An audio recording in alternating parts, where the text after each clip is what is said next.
मैं आज आपको फिजिक्स की ऐसी मोस्ट इंपोर्टेंट परिभाषाएं कराने वाला हूं जो आपके पेपर में हर बार रिपीट होती है। सो हाय एवरीवन, माई सेल्फ रियाज, IIT NEET board exam expert. मैं आज आपको इस क्लास में फिजिक्स की ऐसी परिभाषाएं कराने वाला हूं जो हर बार आपके बोर्ड एग्जाम में रिपीट होती है। 2026 में भी आपको ये देखने के लिए मिलेंगी। आप इनको जरूर कर लें, नहीं तो आपको लॉस हो सकता है। आप टेंशन ना लें, आप हमारे चैनल से जुड़े रहें। हम आपको बोर्ड एग्जाम में आने वाले सभी फिजिक्स, केमिस्ट्री, बायोलॉजी के इंपोर्टेंट क्वेश्चन करा रहे हैं। इन क्वेश्चंस को करने के बाद आपका बोर्ड एग्जाम का पेपर बिल्कुल भी आउट नहीं जाएगा और आप बोर्ड एग्जाम में हाईएस्ट मार्क लेकर आओगे। साथ में ऐसे स्टूडेंट जिनकी किसी वजह से पूरे साल पढ़ाई नहीं हो पाई, आप भी हमारे चैनल को ज्वाइन कर ले। हम आपको बिना पढ़े भी हाईएस्ट मार्क के साथ पास करा देंगे, चाहे फिजिक्स है, चाहे केमिस्ट्री है, चाहे बायोलॉजी है, चाहे हिंदी है, चाहे इंग्लिश है। तो अब हम क्लास को देखने वाले हैं point two point, one by one. अब हम देखने वाले हैं सभी परिभाषाओं को, सभी डेफिनेशंस को विद सॉल्यूशन के साथ। सबसे पहले हम देखने वाले हैं गॉस की प्रमेय। तो गॉस की प्रमेय क्या होती है? हमारे पास एक बंद पृष्ठ है और इसमें बहुत से आवेश रखे हुए हैं। अब हम गॉस की प्रमेय की सहायता से इस बंद पृष्ठ से गुजरने वाला फ्लास्क निकालना चाहते हैं। अब इस पृष्ठ से गुजरने वाला जो कुल फ्लास्क होगा वो इस बंद पृष्ठ के अंदर रखे कुल आवेश का 1/ε0 गुना होता है। ये बताया है गॉस ने। गॉस ने क्या बताया है? गॉस ने बताया है कि भाई किसी बंद पृष्ठ से गुजरने वाला जो कुल फ्लास्क होगा वो उस बंद पृष्ठ के अंदर कुल आवेश, टोटल आवेश के 1/ε0 गुना होता है। गुना का मीन्स गुणा होता है। ये सिंपल सी डेफिनेशन थी गॉस की यहाँ पे। अब हम देखने वाले हैं एम्पियर का परिपतीय नियम। हमारे पास क्या है? हमारे पास एक चालक है और इसमें I धारा प्रवाहित हो रही है। जब किसी चालक में I धारा प्रवाहित होती है तो उसकी चारों तरफ एक चुंबकीय क्षेत्र उत्पन्न हो जाता है। अब इस तार से, इस चालक से 8 मीटर की दूरी पर एक बिंदु P है। माना कि इस धारा के कारण इस बिंदु पर जो चुंबकीय क्षेत्र उत्पन्न हुआ वो B हुआ। ये बिंदु अपना क्या है? P है। अब हमने इस बिंदु को लेते हुए इस तार के चालक के चारों तरफ एक बंद पृष्ठ खींच दिया। अब यहाँ पे इस बिंदु पर हमने एक छोटी सी लंबाई dl ली। अब एम्पियर ने क्या बोला है? एम्पियर ने बोला है कि भाई इस चुंबकीय क्षेत्र का इस पृष्ठ की लंबाई के साथ रेखीय समाकलन करोगे तो ये इस बंद वक्र के अंदर स्थित कुल धारा का μ0 गुना होता है। क्या बोला है उसने? कि भाई इस चुंबकीय क्षेत्र का इस बंद वक्र की लंबाई के साथ रेखीय समाकलन करोगे। क्या करोगे?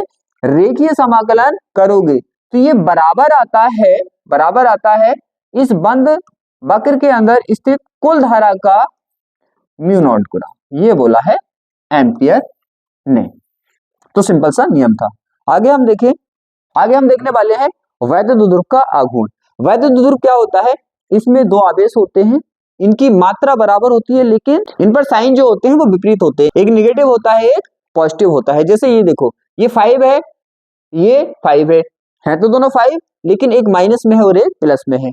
और ये दोनों आवेश बहुत कम दूरी पर, अल्प दूरी पर रखे होते हैं। अब हमें चाहिए वैद्युत ध्रुव का आघूर्ण। तो हम क्या करते हैं? इन दोनों आवेशों में से एक आवेश और इन दोनों आवेशों के बीच की अल्प दूरी को गुणा में लगा देते हैं।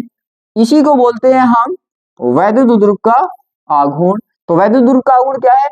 वैद्युत ध्रुव के किसी एक आवेश तथा दोनों आवेशों के बीच की अल्प दूरी के गुणनफल को वैद्युत ध्रुव का आघूर्ण कहते हैं। सब डेफिनेशन है यहाँ पे लिख रखी है, मैं आपको समझाकर बता रहा हूँ, तो आप इनको नोट करते रहना, सब लिखी हुई है यहाँ पे। तो इसको बोलते हैं वैद्युत ध्रुव का आघूर्ण। धारा घनत्व, हमारे पास क्या है? हमारे पास एक चालक तार है और इसमें I धारा बह रही है। इसका जो अनुप्रस्थ काट का क्षेत्रफल है वो A है। अनुप्रस्थ काट का क्षेत्रफल मीन्स ये तार है, ये जो आपको दिख रहा है ये है अनुप्रस्थ काट का क्षेत्रफल।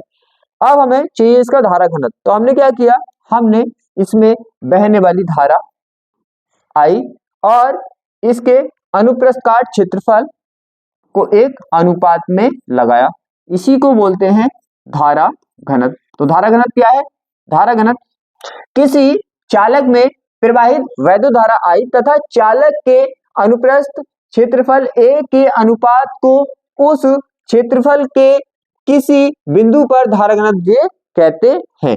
सिंपल सी यहाँ पे बात है। आप बिल्कुल सिंपल भी लिख सकते हो कि किसी चालक में प्रवाहित धारा I तथा चालक के अनुप्रस्थ काट क्षेत्रफल A के अनुपात को धारा घनत्व J कहते हैं। ये बिल्कुल सिंपल रहेगा, ये थोड़ा हार्ड आपको लग रहा होगा।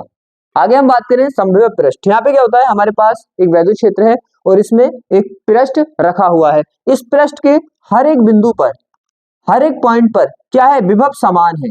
मान लो यहाँ पे 5 है तो यहाँ पे भी 5 है, यहाँ पे भी 5 है।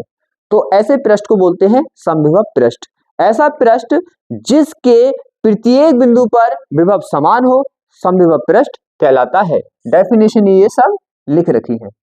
आगे हम बात करें वैद्युत क्षेत्र की। वैद्युत क्षेत्र क्या होता है, हमारे जो आवेश होते हैं उनसे किरणें इस तरह से जाती है, जहां तक ये किरणें पहुंचती है वो होता है उनका वैद्युत क्षेत्र।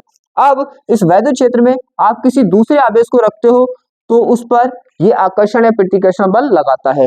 जब ये आकर्षण या प्रतिकर्षण बल इस पर लगाएगा तो ये आकर्षण बल या प्रतिकर्षण बल को फील करेगा। जैसे मान लो फॉर एग्जांपल आपके गाल पे कोई थप्पड़ लगाएगा तो आप उसको फील करोगे ना, इसी तरह से ये बल लगाएगा तो ये इसको फील करेगा। तो वैद्युत क्षेत्र क्या है, वैद्युत क्षेत्र क्या है भाई, वैद्युत क्षेत्र है वह क्षेत्र जिसमें कोई अन्य आवेश आकर्षण या प्रतिकर्षण बल का अनुभव करता है, वैद्युत क्षेत्र कहलाता है। जब ये लगाएगा तो ये तो अनुभव करेगा ही। फिर आता है वैद्युत क्षेत्र की तीव्रता। अभी हमने देखा कि भाई इसके वैद्युत क्षेत्र में किसी दूसरे आवेश को रखोगे, इसको बोलते हैं हम परीक्षण आवेश। तो ये इस पर एक बल लगाएगा। अब हमने परीक्षण आवेश पर लगने वाले बल तथा परीक्षण आवेश को एक अनुपात में लगा दिया, इसी को बोलते हैं वैद्युत क्षेत्र की तीव्रता। तो हम क्या लिख सकते हैं कि परीक्षण आवेश पर लगने वाले बल तथा परीक्षण आवेश के अनुपात को वैद्युत क्षेत्र की तीव्रता ही कहते हैं। आगे हम बात करने वाले हैं वैद्युत धारिता की। वैद्युत धारिता क्या होती है, हमारे पास एक चालक है, हमने इसको Q आवेश दिया। जब हमने इसे Q आवेश दिया तो इस पर B विभव उत्पन्न हो गया। तो हमने इसे दिए गए आवेश तथा उत्पन्न विभव को एक अनुपात में लगा दिया, इसी को बोलते हैं हम वैद्युत धारिता। तो वैद्युत धारिता क्या है, किसी चालक को दिए गए आवेश तथा उस चालक पर उत्पन्न विभव के अनुपात को वैद्युत धारिता कहते हैं। ये वृद्धि वाली टर्म जो होती है बड़ी और सी होती है, ज्यादा अच्छे से समझ नहीं आती, ये ज्यादा अच्छे से समझ आ जाती है। आप ऐसे चाहो तो ऐसे भी लिख सकते हो। ये परिभाषा डेफिनेशन जब सूट करेगी जब इस पर ऑलरेडी विभव होगा और आप इसको आवेश दोगे तो इसके विभव में वृद्धि हो जाएगी, तो आप इसको वृद्धि की टर्म्स में लिख सकते हो। लेकिन ये बड़ी ऑड सी लगती है, आप मेरी वाली लिखना। बिल्कुल सिंपल है कि भाई किसी चालक को दिए गए आवेश तथा उस चालक पर उत्पन्न विभव के अनुपात को वैद्युत धारिता कहते हैं। बिल्कुल सिंपल है। फिर आगे हम बात करें संधारित्र की धारिता। इसमें क्या होता है, देखो हम संधारित्र की एक प्लेट को आवेश देते हैं तो दूसरी पे ऑटोमेटिकली क्या आ जाता है, माइनस चार्ज आता है, इस साइड पर प्लस आता है। लेकिन हम इसको पृथ्वी से जोड़ देते हैं तो इस साइड का आवेश खत्म हो जाता है। अब जैसे ही हम इसकी एक प्लेट को Q चार्ज देते हैं तो इन दोनों प्लेटों के बीच एक विभवांतर उत्पन्न हो जाता है। विभवांतर तो उत्पन्न हो ही जाएगा, इसमें प्लस है इस पे माइनस है, विभवांतर उत्पन्न हो जाता है। अब हमने संधारित्र की एक प्लेट को दिए गए आवेश तथा दोनों प्लेटों के बीच उत्पन्न विभवांतर को एक अनुपात में लगा दिया, इसी को बोलते हैं संधारित्र की धारिता। तो हम क्या लिख सकते हैं, हम लिख सकते हैं भाई संधारित्र की एक प्लेट को दिए गए आवेश तथा संधारित्र की दोनों प्लेटों के बीच उत्पन्न विभवांतर के अनुपात को संधारित्र की धारिता कहते हैं। तो आप डेफिनेशन अनुपात के टर्म्स में एक को निकाल लोगे तो सबको निकाल लो, कोई दिक्कत वाली बात नहीं है। अब आता है वैद्युत विभव। वैद्युत विभव में क्या होता है, देखो यहाँ पे एक आवेश रखा हुआ है O बिंदु पर, तो ये क्या करेगा, ये किरणों को छोड़ेगा और इसके चारों तरफ इसका वैद्युत क्षेत्र होगा।